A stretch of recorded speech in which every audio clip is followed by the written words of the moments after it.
자, 가자. 오늘 해야 되는 게 이제 우리는 뭐냐면요. 항상성이라는 거에 대해서 하자. 항상성은 무슨 말이냐면 정말 말 그대로 항상 일정하게 유지되는 성질, 이걸 항상성이라고 해. 자, 그러니 우리 몸은요. 외부에서 어떤 다양한 자극이 오면 그 자극에 의해서 반응을 하는데 반응하는 목적은 딱 하나죠. 내 몸을 뭐 하기 위해서? 보호하기 위해서. 됐어? 그 보호하기 위해서 내 몸이 항상 건강한 상태를 뭐 해야 되겠니? 유지하게끔 만들어주는 거야. 됐어? 그래서 외부에 어떠한 자극이 오더라도 내 몸을 항상 어떻게 일정하게 뭐 하려는 성질? 유지하려는 성질을 항상성이라고 하겠다. 됐어? 내 몸을 항상 일정하게 유지하려는 성질을 우리는 항상성이라고 한다. 그러면 내 몸에서 항상 일정해야 되는 게 뭔데? 모든 게 다 일정할 수는 없잖아. 됐어? 맞아요. 내 몸에서 항상성을 유지해야 되는 게 몇 가지가 있냐면 3가지가 있더라는 거죠. 그 중에서 체온이 항상 일정하게 유지되게끔 해줘야 된다는 거죠. 됐어? 그 다음에 두 번째는 뭘까요? 호르몬. 두 번째는요, 내 몸에 수분량이 항상 일정해야 돼요. 그 수분량을 항상 일정하게 유지시켜주는 걸, 우리는 이제 고등학교에서는 삼투압 유지라고 한다. 삼투압 유지라고 해요. 중학교 때는 수분량 유지라고 표현했는데, 같은 표현을 고등학교 때는 삼투압 유지라고 표현한다. 같은 말이야. 그 다음에 내 몸에서 또 일정하게 유지해야 되는 게 있다. 뭐니? 바로 혈당량 유지죠. 됐죠? 이 3가지의 항상성을 유지하기 위해서는요. 반드시 물질이 몸속에서는 어마어마한 물질들의 변화, 멋진 말, 물질 대사가 일어나야 돼요. 됐죠? 그 자극에 따른 물질 대사가 일어나서 몸의 항상성을 유지해 줘야 되는데 이렇게 항상성을 유지하기 위해서 반드시 관여해야 되는 게 뭐냐? 반드시 관여해야 되는 게 바로 호르몬이라고 하는 겁니다. 자, 항상성을 유지할 때 관여하는 게 뭡니까? 라고 하면 항상성 조절은 사실은 호르몬과 신경계 2개가 동시에 한다. 됐어? 신경계 2개가 동시에 우리 몸의 항상성을 유지하기 위해서 움직입니다. 그 중에서 신경계는 앞에서 배웠으니 항상성을 유지하는 마지막 도구 호르몬에 대해서 배우자. 이 얘기입니다. 그래서 항상성은 호르몬과 신경계에 의해서 조절된다. 이게 핵심이야. 자, 그러면 그 중에서 우리는 먼저 호르몬이 뭔지부터 알아둬야 되겠죠. 자, 호르몬은요, 내 몸에서 만들어지는 액체 물질이야. 됐어? 그러면 내 몸에서 액체 물질을 만드는 장소가 있다는 얘기네. 됐죠? 액체 물질을 만드는 장소를 뭐라 그러니? 분비샘이라고 불러. 중학교 3학년 때 배웠는데 기억이 날 수는 없어. 액체를 만드는 장소를 분비샘이라고 하는데 분비샘은 2종류가 있어. 뭐가 있냐면 내 몸 속에서 액체를 만들어서 그걸 몸 밖으로 분비하는 분비샘이 있죠. 이거 뭐라 그래? 외부. 그렇죠. 이거를 외분비샘이라 그래. 됐어? 몸 속에서 액체를 만들어서요. 몸 속으로 분비해서 몸을 조절해. 됐어? 이걸 뭐라 그러니? 자, 내분비샘이라고 해. 그러니까 액체를 만드는 분비샘인 건 똑같아. 어떤 책에서는 분비샘이라고 안 하고 분비선이라고 해. 같은 말이야. 선, 샘. 알겠어?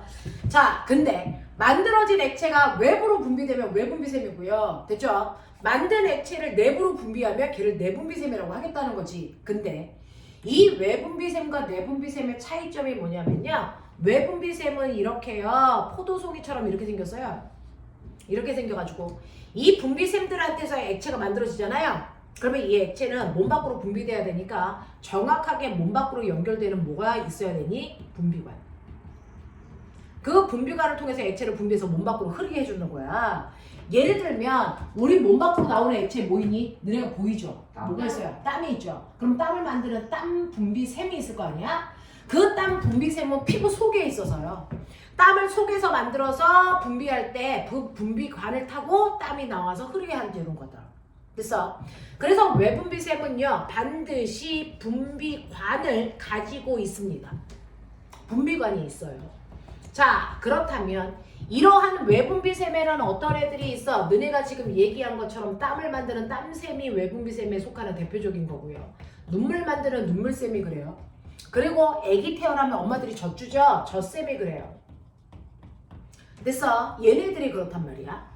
자, 그런가 하면 내분비샘에는 뭐가 있습니까? 라고 하면 내분비샘은 이렇게 생겨가지고요. 여기에 각각의 분비샘들이 액체를 만들어. 자, 액체를 만드는데 얘네들을 몸속으로 분비하는 게 아니고 몸 밖으로 내보내는 게 아니고 몸속으로 분비해야 되잖아. 근데 내 몸은 이미 거미줄처럼 관이 연결되어 있어. 뭐요? 혈관이요. 맞아요. 그래서 그 혈관으로 분비해서 혈관을 타고 가게끔 하는 거지 별도의 분비관을 가지고 있을 필요가 없다는 거죠. 그래서 얘는 별도의 분비관을 가지고 있지 않다. 그래서 혈관을 통해서 액체를 이동시킨다 이런 얘기죠. 그래서 내분비샘과 외분비샘을 분비하는 이제 새로운 기준이 만들어진 거예요. 내분비샘인지 외분비샘인지를 구분하는 기준은 분비관을 가지고 있냐 없냐 이걸로 나눠요. 그러면 꼬맹아, 우리가 음식을 소화할 때 만들어지는 소화샘들, 소화액을 만드는 것을 소화샘이라고 하는데 소화샘은 만들어진 소화효소를 뭘 통해서 분비할까? 혈관을 통해 분비할까? 분비관을 통해 분비할까? 분비관을 통해서 분비합니다. 그래서 몸속으로 분비되는 액체들 중에 우리 눈에 보이지 않으니까 몸속으로 분비되겠죠? 그 액체 중에 유일하게 분비관을 가지고 있어서 외분비샘이라고 일컬어지는 게 바로 소화샘들이야. 그 중에서 침샘 됐어? 그 다음에 이자에서 만드는 이자샘 이런 것들 됐습니까? 그래서 여러분들이 알고 있는 침샘이라든가 이자샘이라든가 얘네들은 소화액을 만드는데요. 얘네들은 분비관을 통해서 자 분비되기 때문에 얘네들은 외분비샘에서 분비된다 이렇게 표현합니다. 됐죠?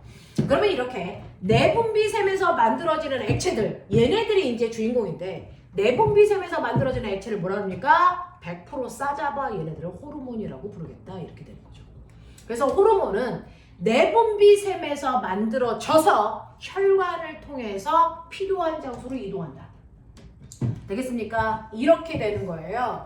그러면 예를 들어서 여러분들이 알고 있는 호르몬이 만들어지는데요. 그 호르몬들이 다양하게 만들어진다고 치자. 그 중에서 혈당량을 조절하는 호르몬은 어디서 만들어지냐면 이자에서 만들어지죠. 인슐린. 됐죠? 그러니까 이 이자라는 아이는 두 가지 얼굴을 다 가지고 있어요. 소화효소를 만드는 외분비샘이면서 호르몬을 만드는 내분비샘의 역할을 유일하게 동시에 다 합니다. 됐죠? 자, 그래서 이렇게 이자에서 호르몬을 만들겠죠? 이 이자를 우리는 뭐라 그러냐면 호르몬을 만드니까 내분비샘 이렇게 표현합니다. 그러면 여기서 만들어진 호르몬이요. 혈관을 통해서 이동합니다. 그 혈관을 통해서 이동해서 얘는 어디로 가서 혈당량을 낮춥니까? 간으로 가야 혈당량을 낮출 수 있죠. 그러면 어떤 역할을 하는 호르몬이 어떤 역할을 하는 장소를 멋진 말로 뭐라 그러니? 표적기관 이렇게 얘기합니다. 됐어. 그래서 호르몬은 내분비샘에서 만들어져서 혈관을 통해 이동해 표적기관으로 도착해야 역할을 할 수 있는 아이들.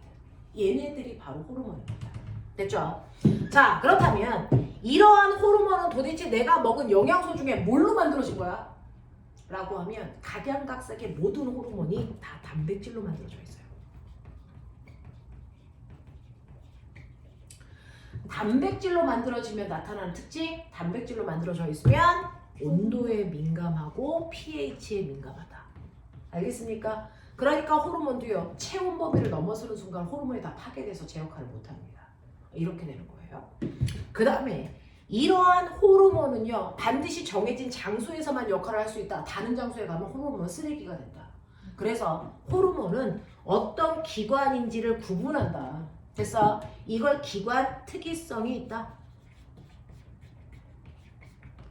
근데 선생님 저는 당뇨병에 걸렸는데요. 내 몸에서 인슐린 안 만들어줘요. 그런 사람도 있겠죠. 자, 그런 사람들은 돼지 인슐린 갖다가 쓸 수 있다 없다? 있다. 라고 하는 사람의 인슐린이나 돼지의 인슐린이나 똑같은 역할을 한다는 거죠. 이거를 우리가 종을 구분할 필요는 없다. 종간 특이성이 없다. 이렇게 표현해요. 됐죠? 그래서 호르몬이 가지고 있는 특징들은 이런 것들이 있어요. 내분비샘에서 만들어져서 혈관으로 이동하며 됐어? 네. 이러한 호르몬들은 우리 몸에서 극소량으로 우리 몸을 조절합니다. 극소량만 있으면 돼요. 됐어? 극소량으로 우리 몸을 조절하면 됐죠? 우리 몸을 조절할 때 특정한 장소만 조절하는 게 아니고 우리 몸 전반적인 걸 조절합니다. 됐죠? 그래서 체온을 다리만 높여 이거 아니죠? 몸 전체 체온을 높이는 거죠. 그래서 실제로 극소량으로 우리 몸을 조절하면서 우리 몸 전범위에 작용하는 역할을 합니다. 그러니까 작용하는 범위가 넓다라는 겁니다. 자, 그 다음에 얘네들은요 기관 특이성은 있지만 종관 특이성은 없다는 거죠. 됐죠? 이런 것들이 호르몬의 특성이 됩니다. 됐죠?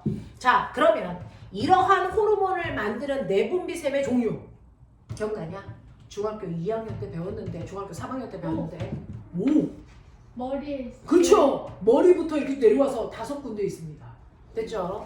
자, 호르몬을 만들 수 있는 내분비샘이 있다. 그 내분비샘이 5군데가 있는데요. 그 중에서 뇌에 있어요. 그게 바로 뭡니까? 뇌하수체죠. 자, 그러면 우리가 저번 주에 배웠던 거 기억해봐. 뇌에는요, 대뇌가 있고 또 중간뇌 있고요. 간내, 간뇌 있고요. 손에, 손에 있고 연수 있고 막 그래요. 자, 대뇌 있어. 이거 손에, 손에. 이거 간내, 간뇌. 되겠습니까? 네. 그 다음에 뭐 있습니까? 중간, 중간뇌. 그 다음에 이거는 연결해 주는 거. 내교. 내교는 내가 아니지만 됐죠? 그 다음에 여기에 뭐가 있다? 연수. 됐어. 이렇게 되어 있죠? 그 중에서 중간뇌와 내교와 연수를 합해서 우리가 뭐라고 부르지? 요거 3개를 합해서 뇌줄기. 기억나냐? 네, 중간뇌, 내교, 연수를 합해서 뇌줄기 이렇게 불러. 되겠죠? 그리고 그 밑이 척수고 우리는 여기까지를 뇌라고 하는데 그 중에서 가장 중요한 간뇌요. 간뇌의 구조. 시상, 시상하부, 뇌하수체. 됐어? 네. 시상이 있고 시상하부가 있고 뇌하수체라고 하는 됐어. 종처럼 생긴 애가 있는데 뇌하수체의 앞부분을 됐어. 네. 우리가 전엽 뒷부분을 뇌하수체의 후엽 이렇게 불러요. 됐죠? 그래서 뇌하수체는 요걸 통틀어 뇌하수체라고 하고 뇌하수체 위가 시상하부. 시상하부, 뇌하수체. 뇌하수체는 둘로 나눈다. 전엽과 후엽. 알겠습니까? 이렇게 되는 겁니다. 자, 그래서 내분비샘이라고 하는 건 간내에 있다. 시상하부 밑에 있다. 얘가 전엽이라는 부위와 후엽이라는 부위로 나뉘어진다. 중학교 때는 그냥 뇌하수체 이렇게 배웠는데 고등학교에서는 뇌하수체 전엽, 후엽 이렇게 나뉘는데 123페이지 그림 봐. 선생님보다는 좀 못 그렸지만 나름 전엽과 후엽이 나와져 있어. 123페이지 사람 그림. 됐냐? 전엽과 후엽이 나와 있지. 맞죠? 네, 그게 뇌하수체야. 됐죠? 이 전엽과 후엽에서 뭐 만들어지는지는 조금 이따가 설명을 할게요. 자, 그래서 내분비샘 중에서 첫 번째는 뇌하수체에서 호르몬 만들어 이 뜻이야. 그치? 두 번째는 꼬맹아 호르몬 만드는 곳이 여기 있어. 여기 뭐라 그래? 갑상. 그렇죠. 갑상샘 또는 갑상선. 갑상샘, 갑상선 어떤 걸로 얘기해도 돼. 됐죠? 자, 그 다음에 호르몬을 만드는 두 번째, 세 번째 장소가 뭐냐면요. 됐죠? 여기 간 밑에 잎사귀 모양으로 생긴 거 뭐니? 이자. 이자. 그래서 이자샘. 됐어? 그 다음에 네 번째는요. 콩팥 알죠? 네. 콩팥 위에 볼록 튀어나와 있는 거 있어요. 그걸 우리가 부신이라고 해요. 부신. 어떻게 저 아이는 처음 듣는 듯한 저 얼굴은 도대체 어떤 아이인지 잘 모르겠다. 아, 부신이에요? 네, 부신. 부신. 됐죠? 네, 부신도요. 부신의 껍질을 피질, 부신의 속을 속질 이렇게 해서 부신 두 군데에서 호르몬 만들어요. 되겠죠? 자, 그 다음에 마지막에 호르몬을 만드는 게 바로 2차 성징이 발현될 수 있게끔 정수와 난수에서 호르몬을 만들죠. 됐죠? 정수와 난수를 합해서 우리가 생식샘 이렇게 얘기한다고요.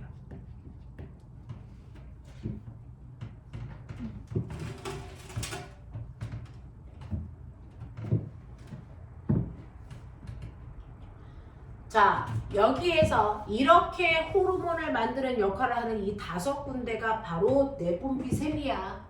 그런데 이러한 내분비샘에서 호르몬을 만들 때요, 각각 따로따로 움직이면 통제가 안 돼. 그래서 이걸 통제할 수 있는 아이가 이 중에 누구?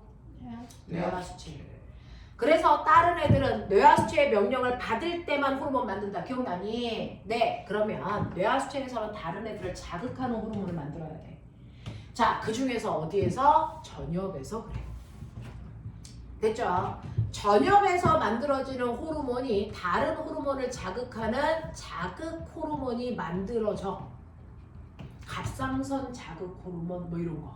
됐어? 자극 호르몬들이 만들어지고 그 다음에 뇌하수체에서 만들어져야 되는 호르몬이 2가지가 있었는데 기억나? 자극 호르몬 말고 키 크게끔 하는 호르몬. 생장. 그렇죠. 그 생장 호르몬도 전엽에서 만들어져. 되니 누군가를 자극하고 키 크게 하는 호르몬이 전엽에서 만들어져요. 자, 그 다음에 뇌하수체에서 만들어지는 또 하나의 호르몬이 바로 수분량을 조절하는 호르몬.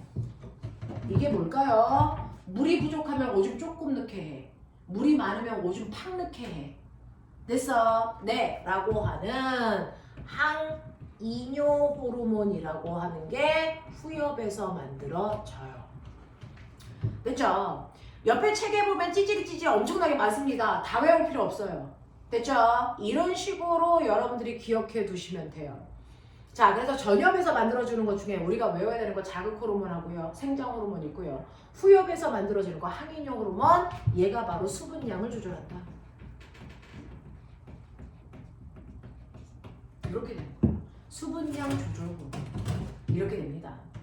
자, 그 다음에 여러분들이 알고 있는 갑상샘에서는요, 뇌하수체에서 갑상선을 자극하는 호르몬을 내보내. 그러면 자극을 받는 순간 갑상선에서는 뭐? 호르몬을 만들어야 되죠? 갑상선에서 만들어지는 호르몬의 이름이 뭘까? 얘는 티록신이라는 호르몬을 만들고 얘가 바로 체온을 유지해주는 호르몬이죠. 맞아. 체온 조절 호르몬이 만들어지는 거죠. 이렇게 된다고. 됐어. 그래서 갑상선에서는 체온 조절하는 호르몬이 티록신이 나오는데요. 그러면 이 갑상샘에서 나오는 호르몬은요, 체온이 떨어질 때 나오는 거야? 체온이 올라갈 때 나오는 거야? 너무 더워서 나와?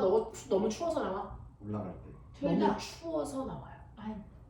네, 체온이 뚝뚝 떨어지면 체온을 높이려고만 나와요. 체온이 막 올라가면 그때는 호르몬 안 나옵니다. 그냥 땀이 흐르는 거죠. 그 땀구멍을 여는 건 호르몬이 하는 게 아니고 신경계가 하는 거고요. 되겠어요? 자, 이런 식으로요. 티록신이라는 건 체온이 낮아져서 체온을 높일 필요가 있을 때 나오는 겁니다. 추울 때 나오는 호르몬이야. 됐어? 추울 때 체온을 높이려고 나오는 호르몬인데, 그러면 체온을 높일 수 있는 방법이 뭔데? 체온을 높일 수 있는 방법이 뭔데? 떨어요. 네, 그 떨리끔 하죠. 우리가 추우면 몸 덜덜 떨죠. 그거 신경계가 하는 거야. 체온을 높이려고. 됐어? 근데 호르몬은 어떤 역할을 하냐면요, 추워지면 여러분들 몸속에 저장해 놓은 살덩어리 있죠. 그거 가져다가 부셔서 열 내면 되잖아요. 호흡한다고요. 지방. 네, 맞아요. 여러분들이 가지고 있는 영양소를 부셔서, 됐어? 영양소를 산소가 부셔서 살아가는데 에너지를 내면서 이때 같이 뭐가 나오니? 열이 나오잖아요. 됐어? 그러니까 물질을 부시는 일들을 활발하게 한다고요. 자, 내 몸속에서 물질이 변하는 걸 우리는 뭐라고 합니까? 멀찐말로 물질 대사라고 배웠잖아. 네. 됐어? 이 물질 대사를 활발하게 하게끔 하는데, 체온이 1도 떨어졌을 때와 10도 떨어졌을 때 물질 부시는 양이 같으면 되겠니? 안 되겠죠. 그러니까 물질 대사량을 적당하게 뭐 해줘? 조절해 줍니다. 그래서 체온을 딱 36.5도로 맞출 수 있게끔 해주는 게 티록신이라고요. 되겠죠? 네. 그래서 얘는 체온을 높여주는 역할을 한다. 체온을 낮출 필요가 있을 땐 나올 필요가 없다. 알겠죠? 그래서 티록신이라고 하는 건 물질 대사량을 조절해주는 호르몬이다 라고 하는 거 기억해 두시면 되고요. 그 다음에 너네들이 여러분들이 알아야 되는 부신이라고 하는 것과 이자라고 하는 게 있는데요. 자, 이자샘에서는 혈당량을 조절하는 호르몬이 나와요. 혈당량을 조절하는 호르몬이 나오는데 혈당량이 너무 높아졌어. 그러면 혈당량을 뭐 해야 되겠니? 낮춰야죠. 자, 그러니까 혈당량이 너무 높아질 때가 여러분들이 식사했을 때야, 운동했을 때야? 식사. 네, 여러분들이 식사했을 때 혈당량이 너무 높죠? 자, 그러면 혈당량이 너무 높아지면 혈당량을 낮추려고 나오는 호르몬이 뭐겠니? 인슐린. 이자. 인슐린이야. 됐어? 이자액은 소화 효소고요. 이건 호르몬이고. 됐어? 혈당량이 너무 높을 때요. 혈당량을 낮추려고 나오는 호르몬이 인슐린이라는 호르몬이고요. 여러분들이 식사를 안 해서 됐죠? 혈당량이 부족할 때 혈당량을 높이려고 나오는 호르몬이 인슐린이랑 뭐 있지? 글루카곤. 글루카곤. 요게 나와야 되는데 여러분들이 이자인데 이자에서 인슐린도 만들고 글루카곤도 만들어요. 이자에서 부위가 달라요. 인슐린은 이자의 베타세포에서 만들어져요. 이자의 베타세포에서 만들어지는 게 인슐린이고요. 글루카곤은 이자의 알파세포에서 만들어져요.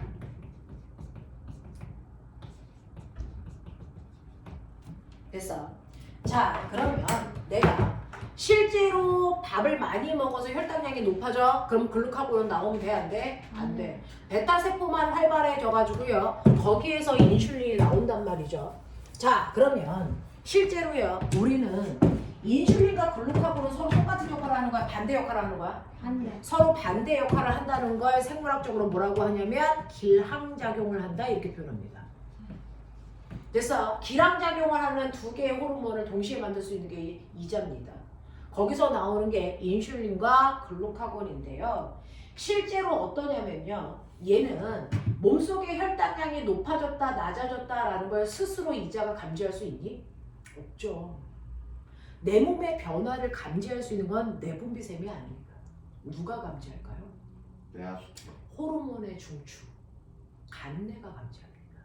오. 됐어.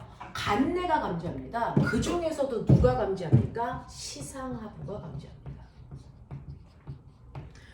우리 몸에서 항상성을 유지할 수 있게 호르몬을 만드는 곳이 바로 시상하부입니다. 그래서 혈당량이 낮아졌는지 높아졌는지, 됐어? 체온이 올라갔는지 낮아졌는지, 수분량이 부족한지 적당한지를 항상 시상하부가 감지하고 있다고요. 됐죠? 이런 식으로 시상하부가 감지하고 있을 때요. 혈당량이 밥 먹으니까 혈당량이 높아지네? 라고 한다면 됐어? 네. 시상하부에서 혈당량이 높아졌네? 라고 하는 걸 감지해. 됐어?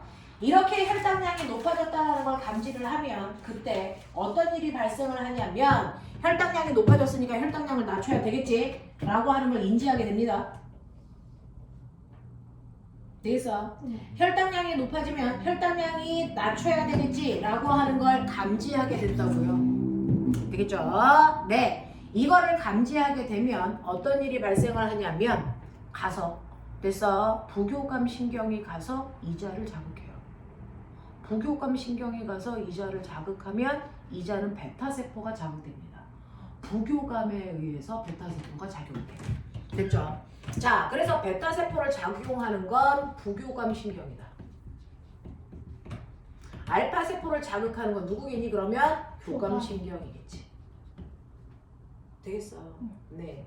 자, 그래서 부교감 신경이 자극을 하면요. 부교감 신경의 자극으로 됐어. 시상하부에서 부교감 신경을 자극해버려요. 그러면 부교감 신경이 시상하부의 명령에 의해서 자극을 하면 됐죠?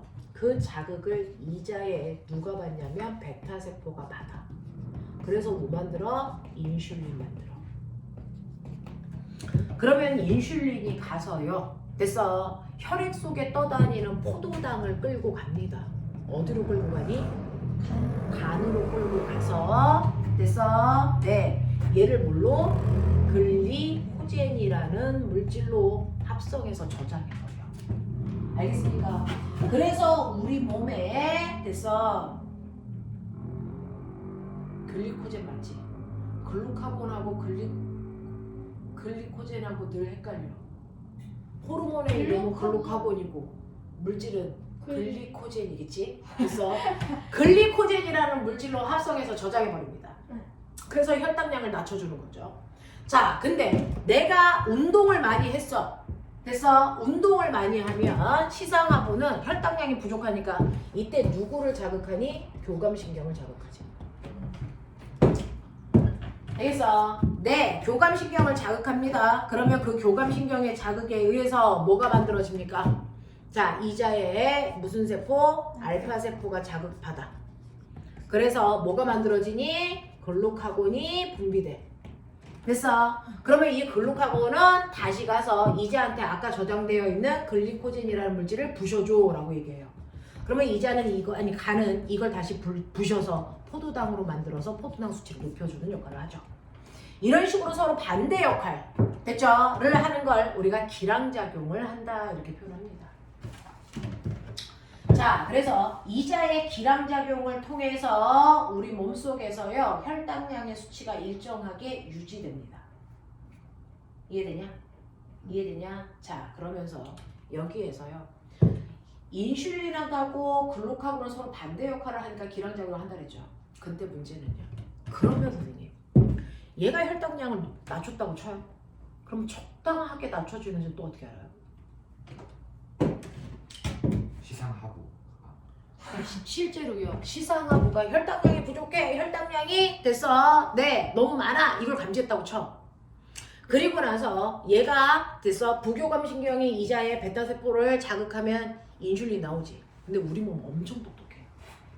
인슐린이 나오면서 인슐린이 두 가지 역할을 해. 간으로 포도당을 데리고 가서 글리코젠으로도 합성을 하지만 얘가 부교감신경을 자극해. 나 나왔으니까 그만 건드려 이 새끼야. 이거. 그래서 됐어 부교감이 이자의 베타세포를 자극하는 걸 억제시켜요. 그래서 처음에 와 자극했다가 자극이 점점 얕아지다가 없어져요. 이렇게 해요. 됐죠? 똑같이요. 혈당량이 부족해서 글루카곤이 나오면서 글루카곤도 두 가지 역할을 한단 말이죠. 간으로 가서 글리코젠을 포도당으로 합성하는 역할도 하지만 얘가 나옴과 동시에 교감신경을 자극해. 나 나왔어 이 새끼야 그만 자극해. 이거 한다고요. 이런 식으로요. 됐죠? 호르몬이 나오면서 자기를 자극했던 아이들의 자극을 억제하는 역할을 해요. 그거를 우리는 억제한다는 걸 음성 피드백이 일어난다 이렇게 표현해요. 음성 피드백이 일어난다. 자, 그럼 음성 피드백의 반대말은 뭐거든요? 양성 피드백. 양성 피드백. 어떤 애가 나오면서 야, 나 나왔으니까 더 자극해줘 이렇게 얘기하는 애도 있어. 우리 몸에 딱 하나. 모든 호르몬은 다 음성 피드백이야. 근데 딱 하나만 양성 피드백 짓을 해. 누굴 것 같냐? 애 날 때요. 자극 수축하는 호르몬이 옥시토신이라는 게. 애기가 막 나오려고 그래. 그럼 옥시토신이라는 호르몬이 나오면서 야, 애기 나올 것 같으니까 더 자극해줘. 이렇게 얘기해. 걔만 양성 피드백이야. 그걸 빼 모든 호르몬은 다 음성 피드백이야. 나 나왔으니까 그만 자극해 이 새끼야 이거. 알겠습니까? 이렇게요.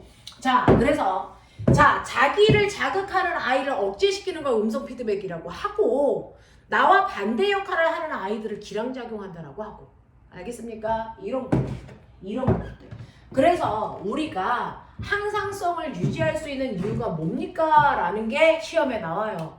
우리가 항상성을 유지할 수 있는 건 바로 음성 피드백과 기량작용이 있기 때문이야. 이 두 가지를 통해서 우리 몸을 너무 급하게도 너무 완만하지도 않게 됐어? 네, 일정하게 유지시켜준다. 이 두 가지가 바로 항상성을 유지하는 가장 중요한 역할이다. 알겠습니까? 네, 이런 것들이지요. 내 몸은 더럽게 신기하게 만들어져 있어요. 엄청나게 유기적으로 연결되어 있는 시스템화가 되어 있어요.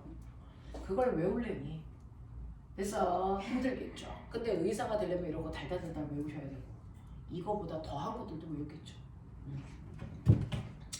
자, 그래서 이런 식으로 이자라고 하는 아이는요 기량작용과 음성 피드백을 통해서 우리 몸의 혈당량을 적합하게 해주는데 중학교에서 더 들어간 부분이 시험에 나와요.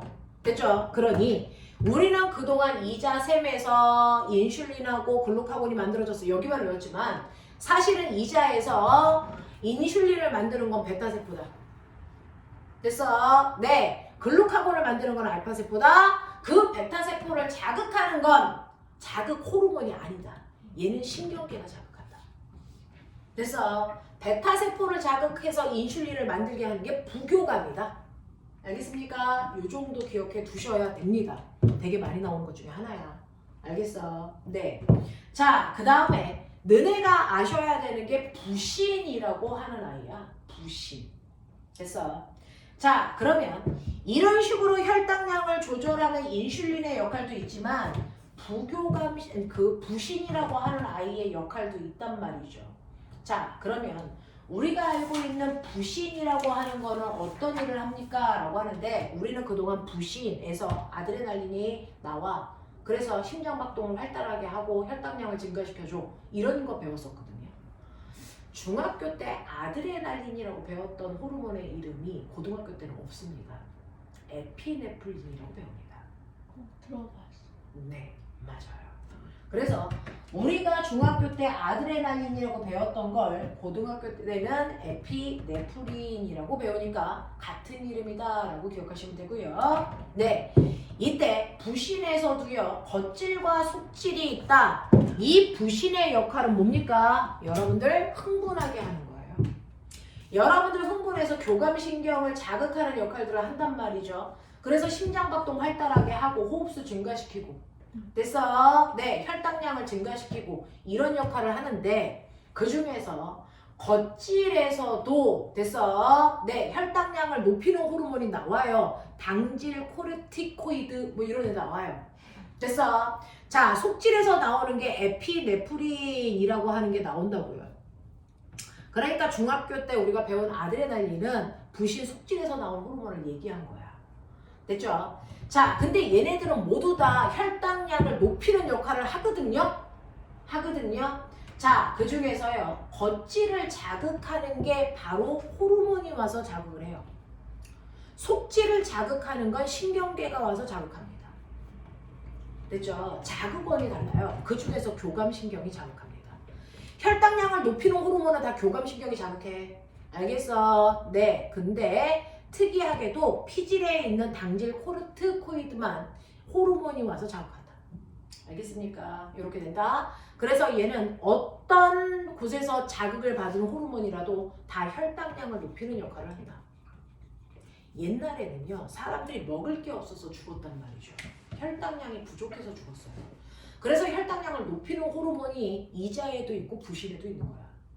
그래서 혈당량을 낮추는 호르몬은 이자밖에, 인슐린밖에 없는 거야. 근데 요즘은 너무 많이 먹어서 혈당뇨병에 걸려 죽죠. 됐죠? 이렇게 되는 겁니다. 자, 그 다음에 여러분들이 알고 있는 생식샘은요 여자는 난소에서요 2차 성징이 발현되게끔 하는 여성 호르몬이 나오고요. 남자는 정소에서 남성 호르몬이 나와요. 에스트로겐. 됐어? 네. 그 다음에 테스토스테론 이런 거 나오는데 성 호르몬은 외울 필요 없어요. 그냥 만드는 장소가 여기다 정도까지만. 되겠습니까? 이렇게 됩니다. 자, 그래서 얘네들에서 각각 호르몬이 만들어지면 됐죠? 걔네들이 우리 몸에서 음성 피드백하고 기량작용을 통해서 내 몸의 항상성을 유지합니다. 자, 일단은 128페이지 1번부터 5번까지만 하고 잠깐 끊어줄게. 자, 1번부터 5번까지 해봐. 호르몬 파트가 조금 여러 개 있는데요. 자, 자주 들어도 보면 별로 많은 게 없어요. 자, 1번 봐. 어떤 일이 원인으로 작용해서 나타난 결과가 원인을 다시 밑줄 쳐 억제하는 작용을 뭐라 그런다고? 음성 피드백. 네, 음성 피드백. 됐어. 어떤 원인에 의해서 나타난 결과. 그러니까 됐죠? 혈당량이 너무 높아져서요. 됐어? 네, 높아진 원인에 의해서 만들어진 인슐린이 자기를 자극하는 아이를 억제시키는 거. 됐죠? 이렇게 뭔가를 억제시키는 작용을 음성 피드백이라고 해. 라고 한 거야. 이해돼? 그 다음에 두 번째 볼게요. 티록신이라고 했습니다. 됐죠? 이 티록신이 어디서 분비된다고? 티록신이 간은 또 어디서 나와? 갑상샘이거든요. 자, 티록신은 혈당량을 높이는 호르몬, 아니 혈당량이 아니고 체온을 높이는 호르몬으로 갑상샘에서 분비가 되는데요. 이 갑상샘에서 체온이 떨어졌는지 어떻게 알아? 스스로 몰라. 누가 알아? 시상하부가 알아. 됐어. 그럼 시상하부가요. 누구한테 명령을 내려? 네, 뇌하수체한테 야, 저 새끼한테 호르몬 만들라고 해 라고 하면 알았어, 너 만들어 이 새끼야. 그러면 얘가 네 하고 만들어. 이렇게 단계로 가는 거야. 됐어. 그 중에서 시상하부가요, 뇌하수체를 자극해서 갑상선한테 호르몬을 만들라고 하는 걸, 됐어, 뇌하수체 자극 호르몬을 분비했다 이렇게 표현합니다. 됐죠? 이거를 TRH 이렇게 표현합니다. 그래서 네, 뇌하수체 자극 호르몬 이렇게 얘기하면 됐어? 너무 길잖아요. 그래서 이때 나오는 호르몬을 TRH 호르몬 이렇게 부른다고요. 됐죠?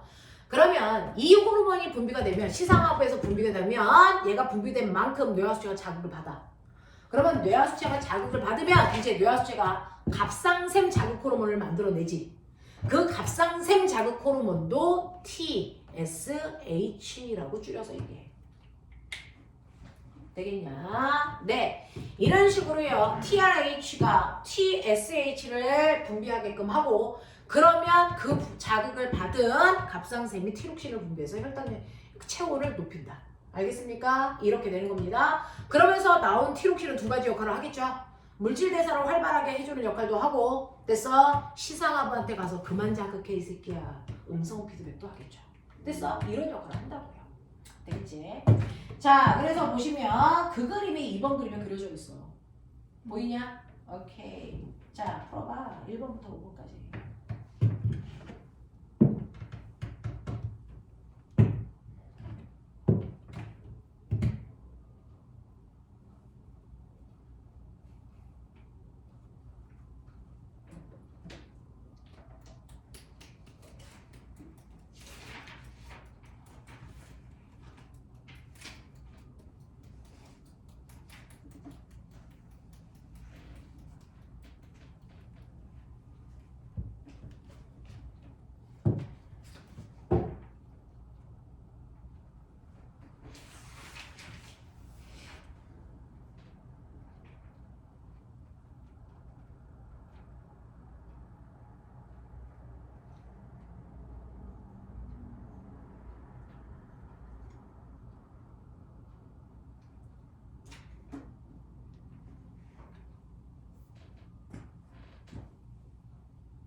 그래서 원래 이름이 갑상샘 자극 호르몬 방출 호르몬, 이거 되게 길죠. 그래서 이렇게 안 하려고 TRH, TSH. 그래서 그것만 읽으시면 돼요.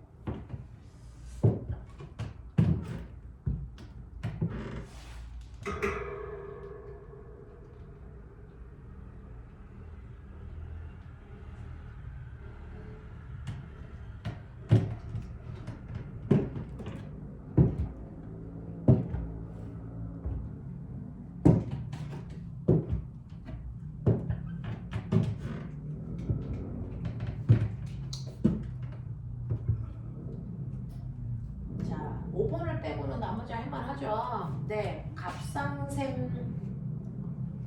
티록신을 못 만들면 자극 호르몬이 계속 와서 이 목이 자극 호르몬에 쌓여서 목이 이렇게 혹이 생깁니다. 그걸 갑상샘종, 갑상샘 기능 저하증 이렇게 얘기하죠. 됐죠? 네. 그래서 보시면 1번은 음성 피드백, 2번은 시상하부, 뇌하수체 전염. 됐죠? 3번은 높아지는 거고, 4번 높아지고 억제되고. 됐어? 5번은 갑상샘종. 이렇게 얘기하면 된다고요. 이 중에서 이해 안 되는 거 두 개 없어. 자, 그다음에 세 번째, 기량작용의 관계에 해당되는 것을 찾아보세요. 됐죠? 서로 반대 역할을 하는 애들끼리를 기량작용이라고 한다. 됐니? 그러니까 누구? 인슐린과 글루카곤 맞아 들려? 맞고요. 교감하고 부교감 맞아 들려? 맞아요. 그래서 기랑은 호르몬뿐만 아니라 서로 그냥 반대 역할을 다 기랑작용이라고 한다고. 그러니까 교감과 부교감이 서로 기랑작용하는 거야. 그 다음에 디귿, 갑상센 자극 호르몬과 티록신 얘네들은 아니죠. 얘네들은 기랑작용 아니죠.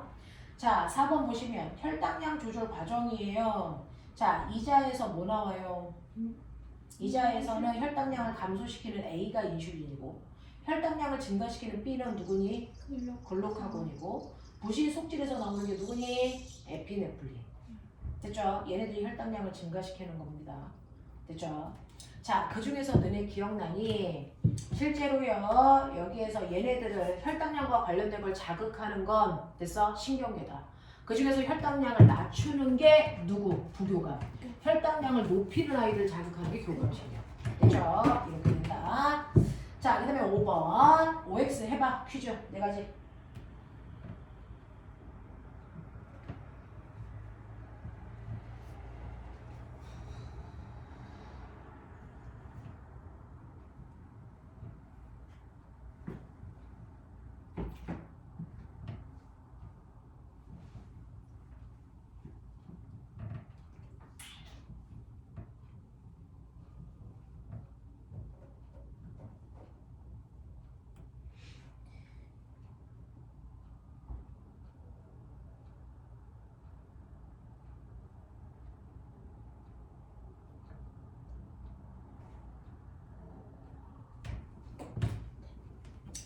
X 몇 개 있냐?